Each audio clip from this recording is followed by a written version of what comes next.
For me, a great British castle is a fortress, a palace, a home, and a symbol of power, majesty, and fear. For nearly 1,000 years, castles have shaped Britain's famous landscape. These magnificent buildings have been home to some of the greatest heroes and villains in our national history. And many of them still stand proudly today, bursting with incredible stories of warfare, treachery, intrigue, and even murder. Join me, Dan Jones, as I uncover the secrets behind 6 great British castles. This time, I'm exploring one of the oldest and most notorious castles ever built. A fortress, prison, and execution place. Built to inspire fear in everyone who walked through its gates.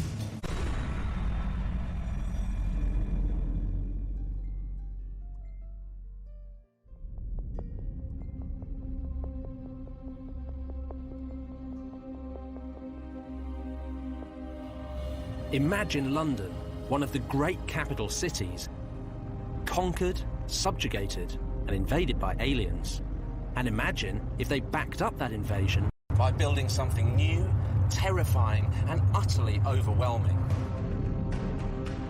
A gigantic piece of military hardware designed to show off the power of the invaders and scare the population after death. This brooding monolith was from another world, but it wasn't science fiction. It was very, very real. Today, the Tower of London is Britain's most visited tourist site. But back in the 11th century, it was the state-of-the-art weapon of a new ruling elite. But of course, it wasn't built by little green men. It was the brainchild of one of the most ruthless kings in English history. William the Conqueror.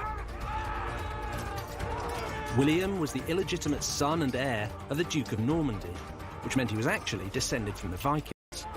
And like any good Viking, he had a taste for sailing to new lands and taking them for himself. In 1066, he set his sights on England. William took an army across the English Channel and defeated his Saxon rival Harold at the Battle of Hastings. The Norman invasion, perhaps the greatest turning point in English history, had begun. London. They marched around the city, burning everything they came across. It was a stunning show of force, and it worked. Within weeks, the terrified citizens of London surrendered without a fight. On Christmas Day 1066, William, Duke of Normandy, was crowned King of England at Westminster Abbey. But this was more than just a cheeky power grab by a foreign upstart. It was the beginning of a conquest that would engulf the whole of England. And at the heart of the conquest, William built a series of massive castles designed to put the masses in their place and show them that he was their new boss.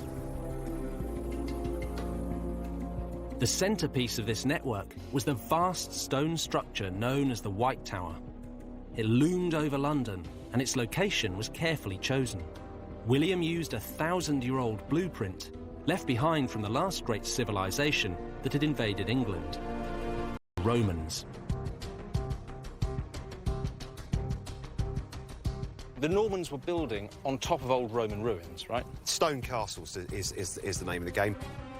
To say, as the Romans said, I came, I saw, I conquered, we came, we saw, we conquered. So he's basically setting himself up as the new imperial kind of power in the land. The classic example of that one is Colchester, if you like. Probably the very first stone castle that's constructed by the Normans in this country. It could be that one. Very closely followed by the Tower of London. And then at London, he builds this massive stone castle, which is his seat of power within the capital city. There's another part to this story of the two castles as well, isn't there? It is supposedly the architect for both sites is the Bishop of Rochester, a guy called Gundulf. And J.R.R. Tolkien, who obviously everybody knows for Lord of the Rings, supposedly takes, because he's an Anglo-Saxon scholar at Cambridge, takes Gundulf, and Gundulf becomes Gandalf. And, of course, The Two Towers is the name of the book, the second book.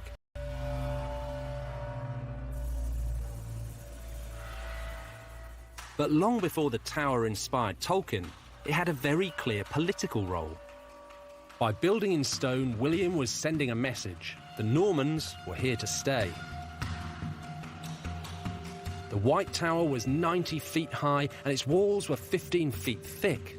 It earned its name because its whitewashed stone walls could be seen for miles around.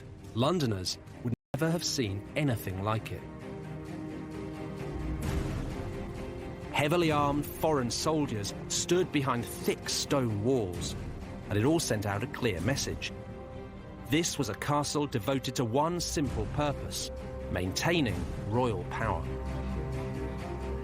London? Is it across the river with the mayor at City Hall? Is it with the politicians at Westminster? Is it with the money men in the city? Well, in the 11th century, there was no doubt where power lay. This enormous square fortress landed next to London, as threatening and as alien as a spaceship. Placed next to the most important city in England, it took nearly a quarter of a century to build, but it was worth it.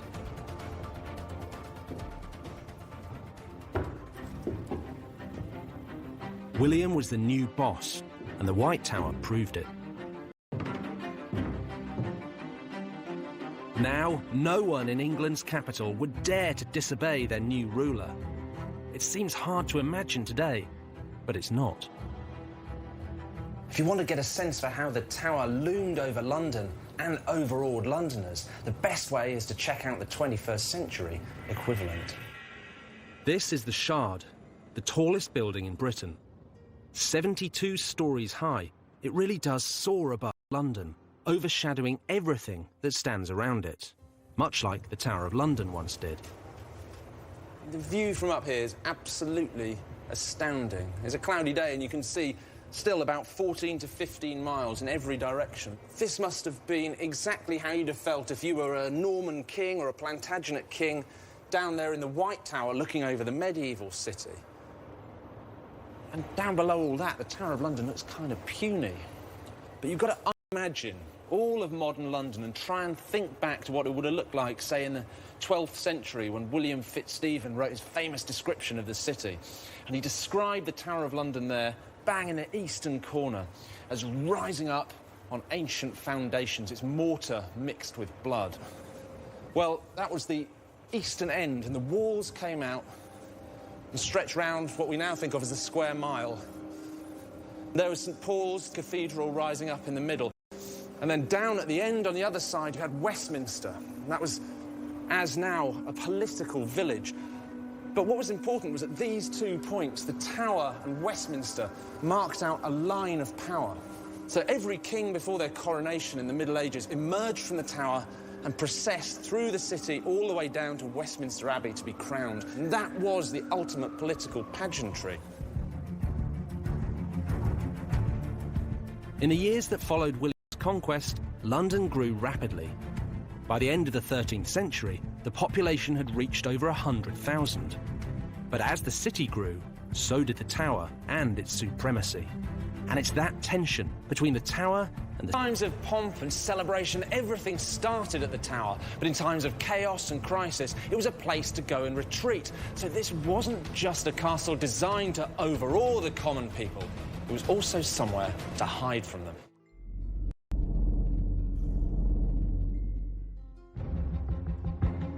In the 11th century, the White Tower was built by William the Conqueror as a symbol of Norman power. Under the kings who followed him, it grew bigger, stronger, and more menacing. In the 13th century, Henry III extended the castle to the north and east with a curtain wall. And he transformed the interior into a comfortable royal palace, which is how it's been restored today. But much of the modern castle was the work of Henry's son, a king who added a truly deadly reputation to the Tower of London. Henry III's son, Edward I, was a warrior king and one of English history's keenest castle builders. He spent twice as much on the Tower of London as his father, despite only rarely using it as a royal residence. But Edward had a difficult relationship with London and with the Londoners, and he liked to be sure that when he needed to, he could keep his distance from them. Edward built a second concentric curtain wall to enclose the first, and he extended the moat. So the tower we see today is essentially the one he completed, and it was sending a very clear message to the city. Know your place.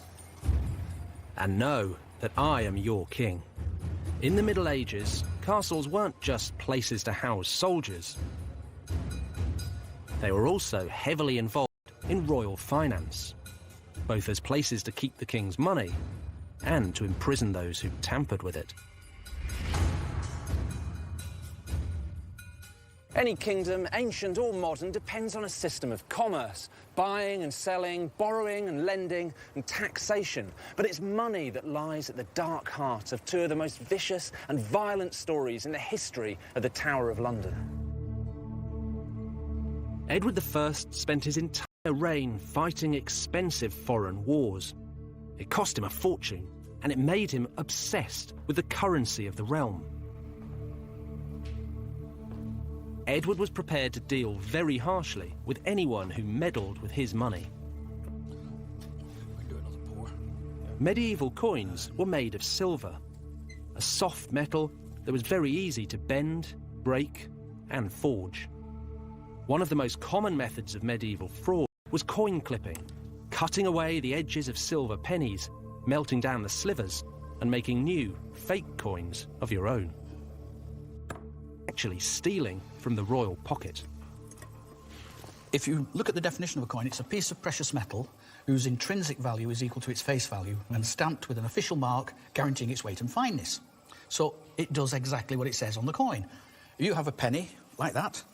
It contains a penny worth of silver. And they all have to be the same, because that's what money is. It's the weight of the coin. The coins were weighed, not normally counted. So coinage was something that was taken really, really seriously in the Middle Ages. It had sterling qualities. English coin was renowned throughout the entire world. Because it was so pure, so regular. It was good quality and should have been good weight and good standard of silver. Which explains then why anyone who was caught doing, debasing the coin... It was treason.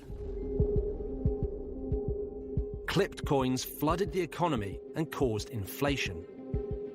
They made foreign merchants suspicious of doing business with the English, and they reduced the real amount of tax that could be collected from the people. In 1278, Edward decided to get a grip on his realm's money, and the Tower was at the heart of it. Since Edward wasn't using the Tower much as a royal palace, he decided to move the mint within the walls. It was here, on Mint Street, which stretches for 3 sides of the Tower of London. It was an enormous operation. Edward's new mint improved the look of his coins. But as well as fixing the coin itself, Edward wanted a scapegoat to punish for the widespread crimes of clipping. He found one in England's most vulnerable community, a minority that was involved in finance and money lending: the Jews. Edward blamed everyone for coin clipping, but he blamed the Jews more than anyone else. Throughout the 1270s, he'd already been levying punitive taxes on them, restricting their ability to trade and do business. Then, in November 1278, he suddenly rounded up England's whole Jewish population, putting 700 Jews here in the Tower.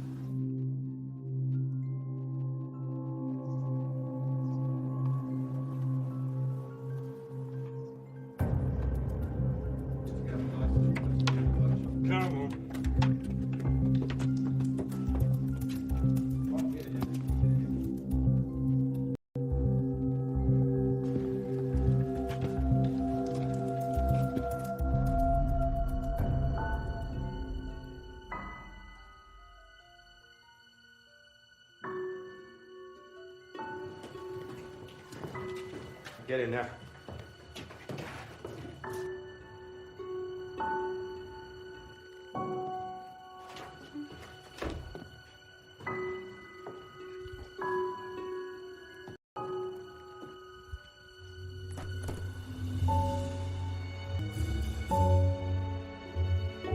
Of all the hundreds of Jews that Edward had imprisoned here in the Tower, almost half were hanged. In fact, for every Christian executed for coin clipping, 10 Jews suffered the same fate. And within a decade, Edward had passed an act of expulsion, banishing the Jews from England for nearly 500 years.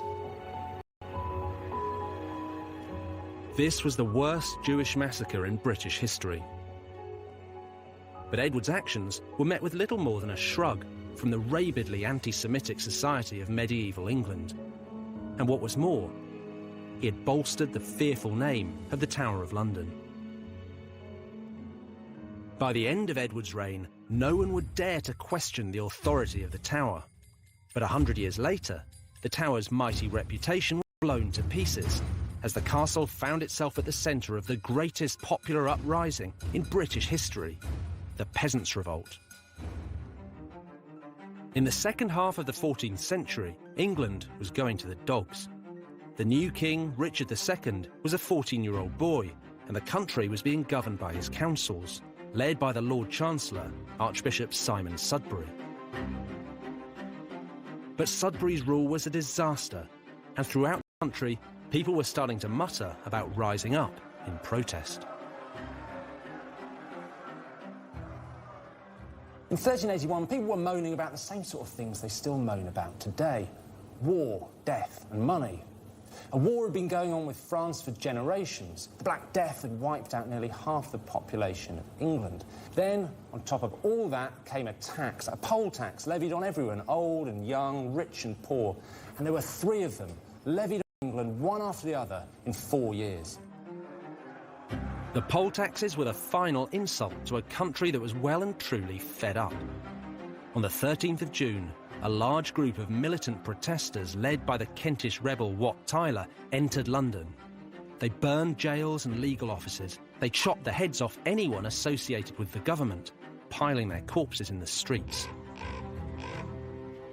The following morning, Tyler and the rebels turned their attention to the ultimate symbol of political power. The Tower of London was the rebels' central focus. But why?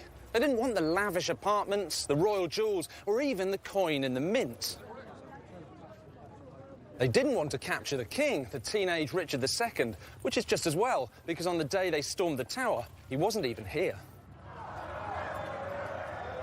What they really wanted was the traitors who'd imposed the poll tax. This is like today's Londoners. Archbishop Sudbury knew that the rebels were baying for his blood. Terrified, he and his ministers fled to the White Tower, where they hid in the chapel and prayed for salvation. Nomine Patris, et Filii, et Spiritus Sancti. Amen. Archbishop Sudbury and several other royal ministers had taken refuge in the tower because it was supposed to be the safest place in London. But when the angry mob burst through the doors, suddenly it was the most dangerous. Sudbury was hiding in this chapel when the rebels found him. He'd been saying masses all morning, and now he was saying his final prayers. Most traitors were brought to the tower, but now Sudbury was about to be taken out of it. He was dragged out to Tower Hill and decapitated. His head was stuck on a spike, with his bishop's mitre nailed on for good measure. For a gang of ordinary peasants to take what was basically the Prime Minister of the day out of the chapel in the greatest fortress in the land and hack his head off on Tower Hill, it's completely extraordinary, and this is almost like communism 600 years before its time. The following day, the young King Richard met the rebels to hear their complaints. But the meeting turned violent, and when Tyler made a move toward the king, he was grabbed by one of Richard's men and run through. A revolution was avoided, but only just.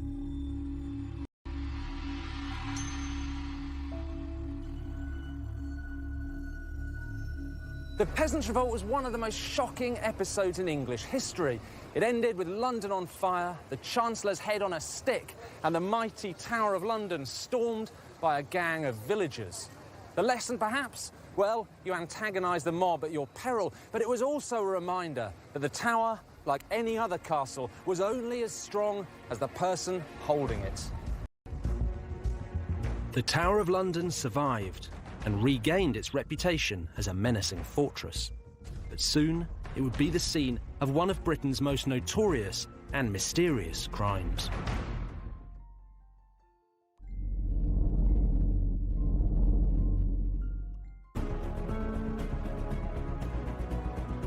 The Tower of London, first built by William the Conqueror, began its long life as a military weapon aimed at the City of London. Over the centuries, its power and prestige grew. Kings stayed in the tower the night before their coronations, and they retreated behind its walls to ride out periods of rebellion and war. But occasionally, kings would go into the tower and never come out. One of the great mysteries, and it's easy to see why. This is a riddle worthy of any detective novel, a crime that changed history and has never been properly solved. The princes in the tower were 12-year-old King Edward V and his brother, the 10-year-old Richard, Duke of York. In 1483, their father, Edward IV, died suddenly at the age of 40. The boys' uncle, Richard, Duke of Gloucester, quickly took them into his custody and placed them in the Tower of London. He claimed to be their protector and promised to rule the kingdom on their behalf. But soon, Richard's plans changed. He declared the two princes illegitimate and took the crown for himself as Richard III. The boys were no longer in the tower for their own safety. They were prisoners. For a few weeks, passers-by saw young Edward and his brother playing games in the tower gardens. After a while, their servants were dismissed and they gradually disappeared from public view. By the time Richard had been king for a couple of months, his nephews had vanished completely. They were never to be seen again. For centuries, the fate of the boys was a mystery. Most writers in the Tudor years blamed Richard III, including William Shakespeare, who portrayed him as an evil, hunchbacked, crown-stealing murderer. But was he really a murderer? Without any bodies, it was difficult for anyone to be sure. Then, suddenly, startling new evidence was turned up, hidden deep within the fabric of the Tower of London.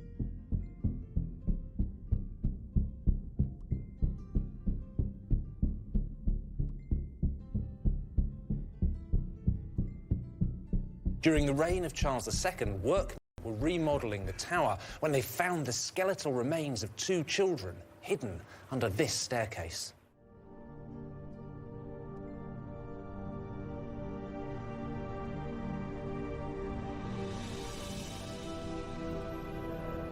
When Charles II heard that the bones had been found, he wanted them reburied with royal dignity, which is why today they're here in Westminster Abbey in this beautiful casket designed by the great architect Christopher Wren. And the inscription on the casket lays the blame pretty squarely at Richard's door. It says he suffocated the princes with a pillow and then usurped the throne.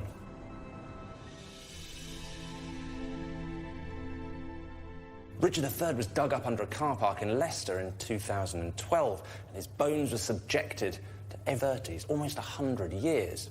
When it was opened, it was found there were two children's skeletons inside, but since then, no permission has been granted to subject whatever's in there to modern scientific testing. And until that permission is granted, the mystery of the princes in the tower will continue.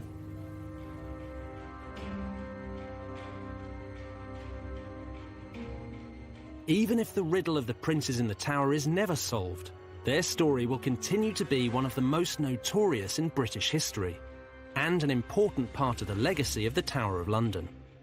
But one thing is for certain: the princes were not the first prisoners to suffer in this castle, and they certainly weren't the last. 2 million people flock here every year to visit one of history's most notorious prisons. But where's the prison? There are no dungeons here. There's not even a torture chamber.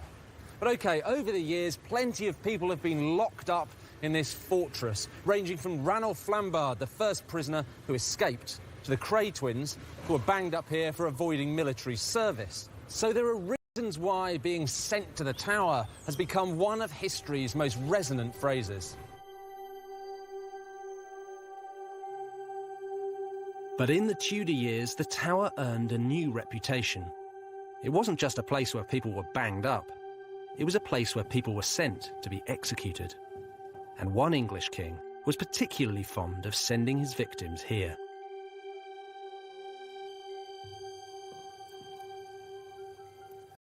This massive suit of armour was once owned by England's most famous king, Henry VIII.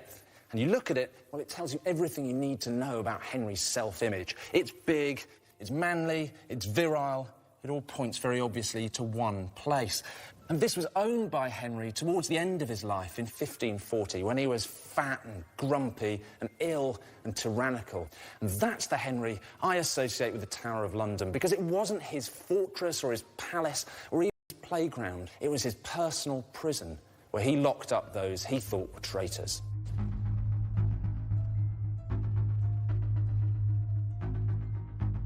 Henry executed dozens of people during his reign. Dukes and countesses, monks and nuns, old women, young men, wives, cousins and chief ministers. But no one sums up Henry's frenzied and sometimes indiscriminate bloodlust quite so much as one of his most faithful servants, Thomas More.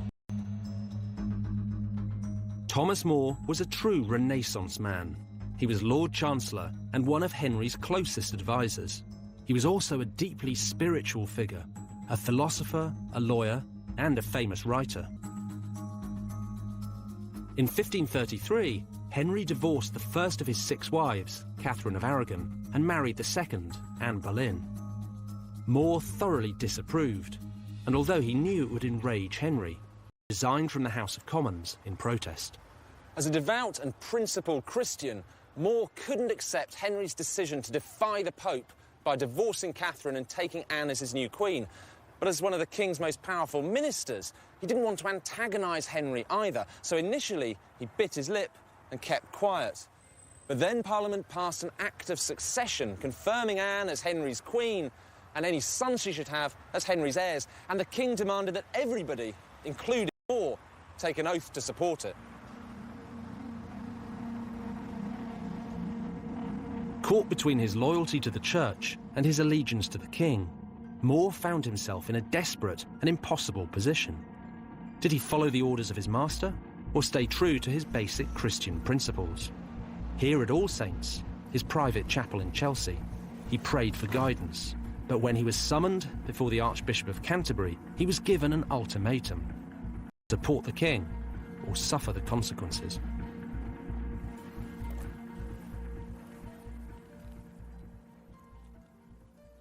More was presented with the Act of Succession. He read it to himself in silence. Then he was presented with the Oath of Allegiance. He read it in silence. But he couldn't swear the oath. And so, to use one of the most infamous phrases in British history, he was sent to the Tower.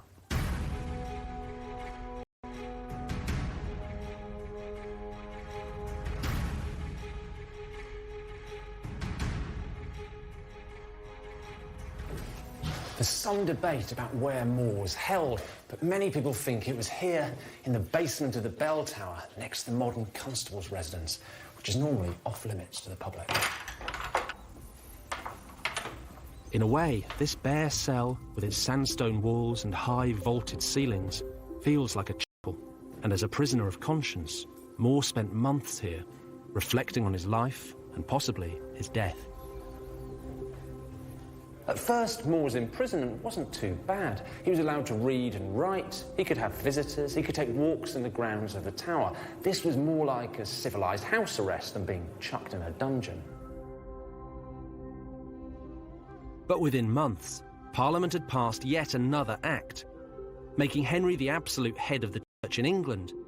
And cutting the country off from the authority of the Pope. The pressure on More was building. They may have been lifelong. As one of the most highly respected men in all of England edged slowly towards his doom, More himself described what happened next. So, Andrew, what is this collection we have here? We have a set of 16th century transcripts of the works of Thomas More. So much of it. So now we know what More's been accused of, but what was his punishment? Because that's in here as well, isn't it? So we are told that he's going to lose all of his properties, his land shall be deemed and adjudged in our said sovereign and his heirs in like estate, form and condition as they were before. So what we're saying here is that everything that Henry's given to Thomas More over the years that More's been in favour is now being taken back. He's ruined. Yeah, he loses absolutely everything. But what about More personally? Halfway down this page, we read, "And also shall suffer such pains of imprisonment of his body." So that great old phrase, sent to the tower, that's the rest of More's life. Exactly. The ruthlessness of Henry, I suppose. Absolutely. And by this stage, I mean, he was a complete monster. He really was. More was visited twice in May and June 1535 in an attempt to get him to take the oath of allegiance. But he saw this as a real dilemma. On the one hand, he was a devout Catholic. On the other, a loyal subject of the king. And he said, this Act of Parliament is like a two-edged sword, for if a man shall swear one way, it will confound his soul. If he swears the other way, it will confound his body. In other words, he was damned if he did and damned if he didn't. In the end, when he was pressed to take the oath, More remained silent.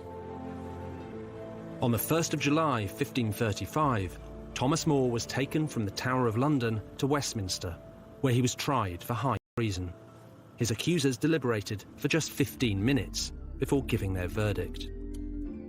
More was found guilty of treason and he was sentenced to be hanged, drawn and quartered. He was taken by boat downriver to the Tower to await his fate.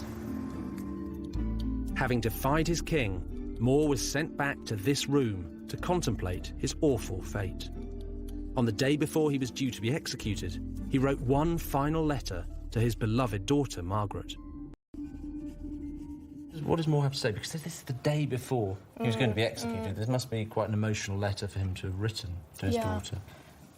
He says, "I never liked your manner toward me better than when you kissed me last. For I love when daughterly love and dear charity have no leisure to look to worldly courtesy." God, that's incredibly touching, isn't it? So he's referring to just after his trial when he's been sentenced to death and he's being escorted back to the Tower, and Margaret has been waiting, sees him, and that obviously gave him uplifted him and gave him great comfort.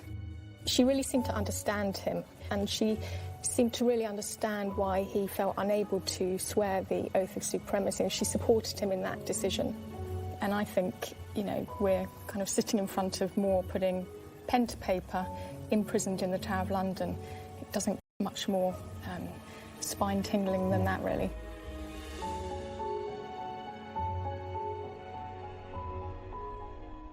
At 9 o'clock the next morning, Thomas More was brought from this cell to meet his fate.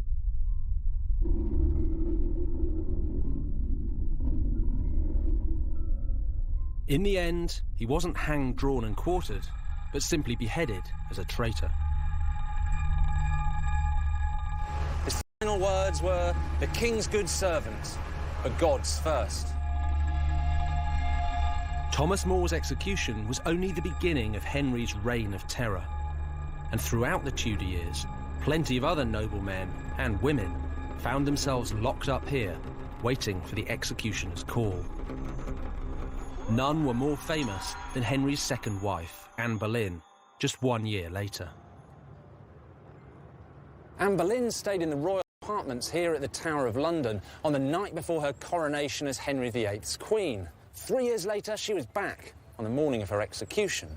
Now, for Anne's daughter, Elizabeth I, it worked the other way round. She was a prisoner here at the Tower of her sister, Mary I. Within a matter of months, she was leaving the Tower on the morning of her own coronation.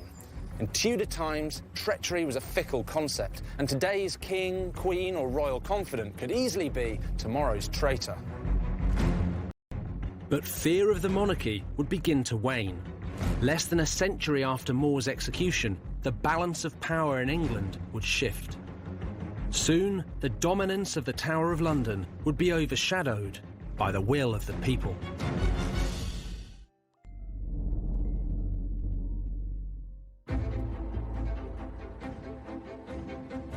From Norman times till the Tudor years, the Tower of London had been the focus for royal power. But by the 19th century, it was starting to lose its grip. This was no longer the main arena for political battles. Further up the River Thames, the Houses of Parliament now took centre stage. Now, the Tower took on another role. It began to attract tourists. And they weren't just here to inspect the ramparts. One of the main attractions was some of its more exotic inhabitants, because it wasn't just humans who were locked in the child, escaped at this time. He was afterwards, by command of the king, baited to death with dogs upon a stage. Well, it gives an insight into the cheery humour of the 18th century, doesn't it? Oh, dear. What's amazing is this tiny little book is one of the first known guidebooks to the Tower of London, and it's full of miniature portraits of animals. It's extraordinary to think that for 600 years, the Tower was home to the Menagerie, or London's main zoo.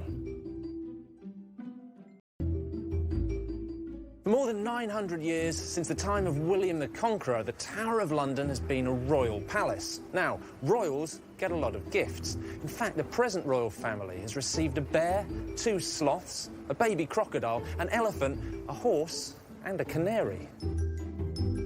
In 1252, the King of Norway presented the Tower with a very exotic gift, its very own polar bear.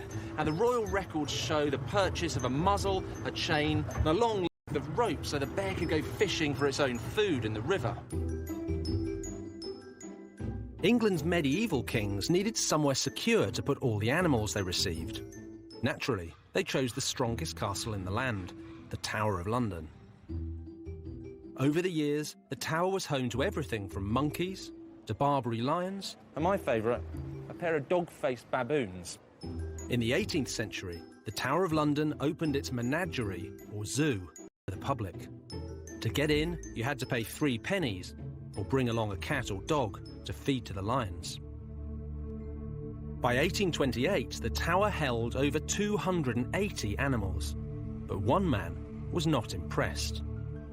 Arthur Wellesley, Duke of Wellington, was the heroic general who defeated Napoleon at Waterloo.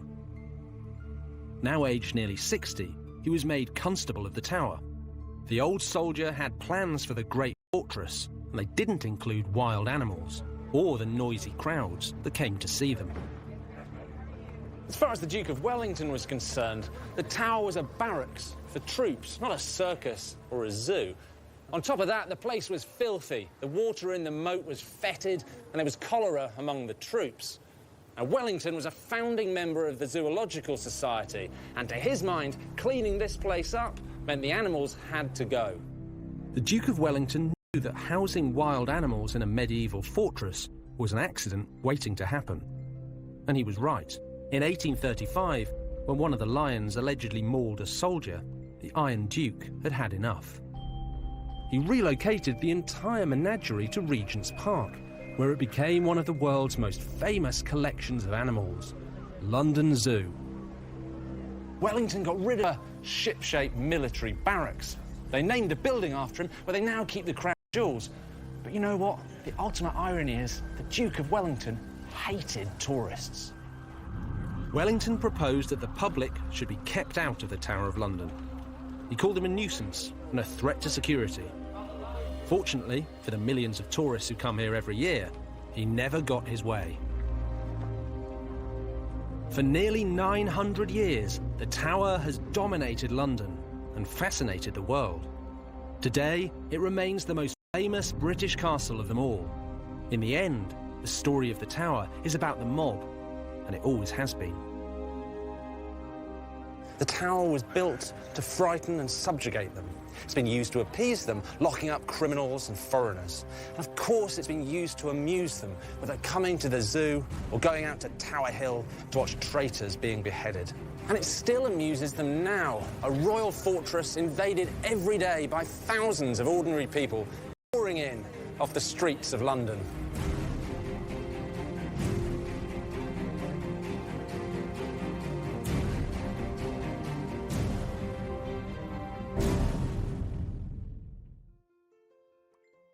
Next time, I'm uncovering the secrets of Warwick Castle. A place where kings have been imprisoned, royal favourites murdered, and Hollywood stars entertained. For some, Warwick has been the source of limitless power. For others, a poisoned chalice. And you can catch all that next Thursday at 7. A storm is approaching and it's going to be trucking hell on the frozen frontier tonight. Stay tuned for a hair-raising ride as the Ice Road Truckers return with a new series here on Channel 5. That's coming up next.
Location was carefully chosen.